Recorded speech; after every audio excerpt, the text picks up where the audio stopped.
wheel ability. Once again, I reach the goal and burst up right to the top. Once you get the hang of it, you can either get to 1 or 2 on almost every single try. I'm sure if you mastered it, you can get 1 every single time as well. Just to keep racking up the little bit of extra bonus lives. Now I'm gonna head to level 3 here. I'm just gonna go ahead and skip. I'm not gonna really. Once I've done the minigame once, I'm not gonna go ahead and do them. We actually only have, unfortunately, 1 more minigame to do in this run. That's gonna be the quick draw minigame, which will be coming up in a little while. As I am now kind of working my way through this level, I'm really going to focus on changing my abilities. I'm going to show most of the abilities throughout the course of the run. There is some times where I have to use a certain ability in order to hit certain switches, such as, there's secret switches and all.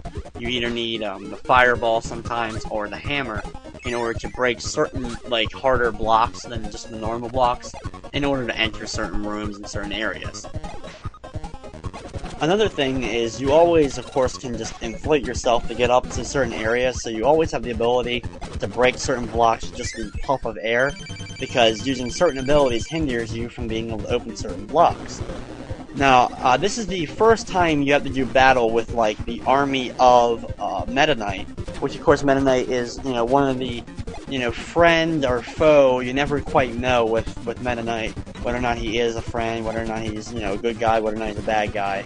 But in this game, he really seems more or less, of course, a bad guy, and he sets this army up against you, which basically he will use from time to time in random rooms throughout the game, in order to try to hinder your progress.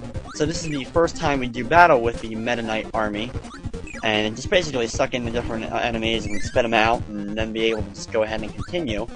But it's a nice little touch of having one of those, kind of like another similarity to Mega Man, having one of those bosses that even though they have it's multiple enemies, they have 1 health bar to deal with. So it's just one of those other things that kind of can compare a little bit to the Mega Man franchise. Now, also, you may notice that after I've defeated or beaten each level, the door has turned from that tan brown into this bright white color, which signifies that everything that I could have gotten in a level, I got. And basically what it's going to be able to tell you is if you've been able to find all the secret switches. Because if there's one located in a level but you didn't find it, at the end, instead of turning white, the door will just remain the tan color. So it just tells you that, hey, look, there's a switch in here. We're not going to tell you where, of course, but you did miss a switch.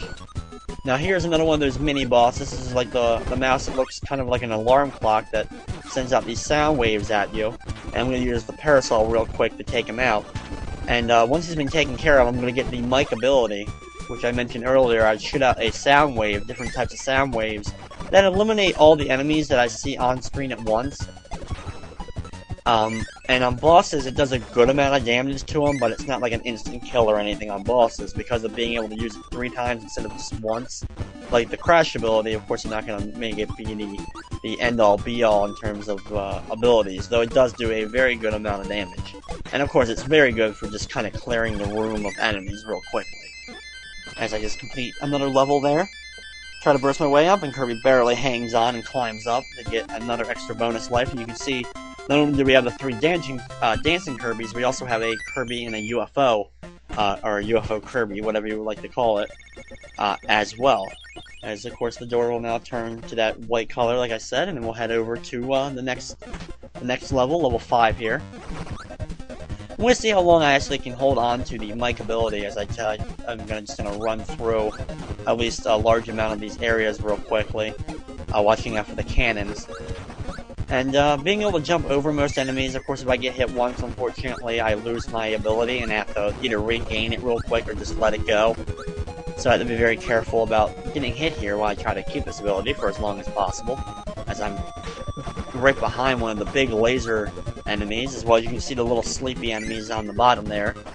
Kind of an ode, I think, in some ways, to the green little demon guys from the Agerland series, or Adventures of Lolo series, that you have the little green guys that run around, but when they run into you, they fall asleep. So I always thought of them as kind of a little tribute, or a little whatever, to their specific enemies in this game.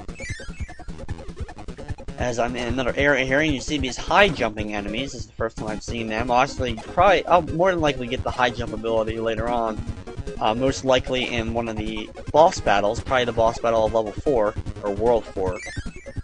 I'll have to use the high jump ability, as I'm going to suck in that Poppy Brother Jr. real quick in order to get the maximum tomato that he was riding on, and head over and enter the exit to the next level.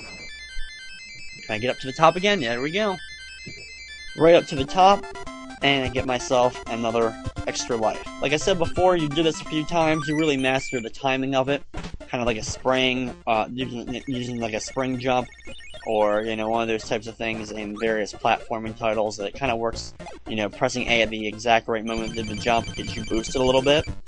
Now here's the next boss. This is Paint Roller, and I will use the Mike ability all 3 times. You can see it didn't kill Paint Roller, but it did do about a good chunk of the health. Took away about half the health, for whatever reason. It only does that much. As, hey look, I actually got another Mike ability. See if I can use it. Okay, unfortunately I got hit. I'll grab it real quick, use it again, and there we go. Paint Roller's taken care of, and I get another piece of the Star Rod. Even though it looks like, you know, the whole Star Rod there is officially just one piece of the entire rod that I just picked up there. And now we're going to enter Level 3, or World 3, Butter Building. And you can see this nice little animated cutscene of Poppy Brother Sr. throwing a bomb on top of Kirby. This is one of the more nicely designed worlds or whatever, because it's literally just one giant tower that Kirby is slowly climbing up. So it's very oriented towards that. There's actually several spinning style rooms as if you were like walking around the side of the tower, similar to like a tower, Leaning Tower of Pisa from Italy. As I'm actually now doing battle another one of those mouse clock things, which will give me another set of Mike abilities. So even though I just used all of them against Paint Roller, I have one left, and that'll give me another one. Now this is the first level in the game that contains a secret switch, which you actually can see it right there, but to get to it, I have to head down here real quick, go into this kind of hidden door behind the blocks, and hit this bomb right here, and go up into this upper door, and it's going to put me right in the little area of the secret switch. And as you'll see, look, it opens up a battle arena that could do battle with one of the mini-bosses there. Like I said before, like, it's cool that they had the secret switches in this game, but unfortunately they don't unlock new extra levels to, like, kind of continue the game or branch the path or anything like that. But they do give you extra little things like that, so they are a nice little pickup. So now we're in level 2 of World 3 here, as I still have 2 of my Mike abilities left over from the previous level where I did battle with one of those alarm clock mice again. And now here is the first time you get to see the recurring theme in Butter Building's world of just this rotating tower, like I mentioned earlier, kind of like a Leaning Tower of Pisa type thing, just rotating around like if you're on the outside of the tower running around. Eventually a door opens up, and we enter. We'll actually see that more than once, as we'll see that again coming up in just a little bit. And head up. Now, you think that door over there would have been to a secret switch or something like that, but unfortunately, it does not lead us to one, so we're going to use another one of the Mike abilities real quick. And yeah, you know what, just not worth going back and getting, even though I just lost it there on that spike. I'm not going to need it to get through, because I'm going to grab the wheelie ability like I did, and wheelie my way across this little area here, past those 2 guys, and now I'm going to have to do battle with Bugsy here, who if I actually did try to wheel into, he would just end up grabbing me and slamming me against the wall or whatever, so it's not to my benefit to use the wheel ability on him. But by defeating him, I get the backdrop ability, which is actually one of the funner to use abilities. Basically, it replaces the sucking ability of Kirby, and replaces it with, instead, you bring them close to you and grab them, and then you slam them into the ground or above you or whatever, like a suplex style move instead. So you can see right there, I just grabbed him and I threw him into the ground for my move. Here's another one, slam him into the ground, and it's an instant death on him.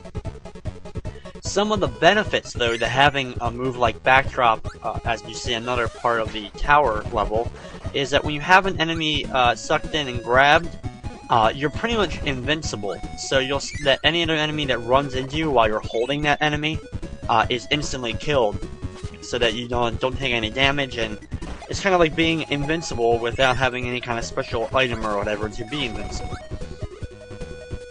As I work my way between 2 rooms to get up here and exit out.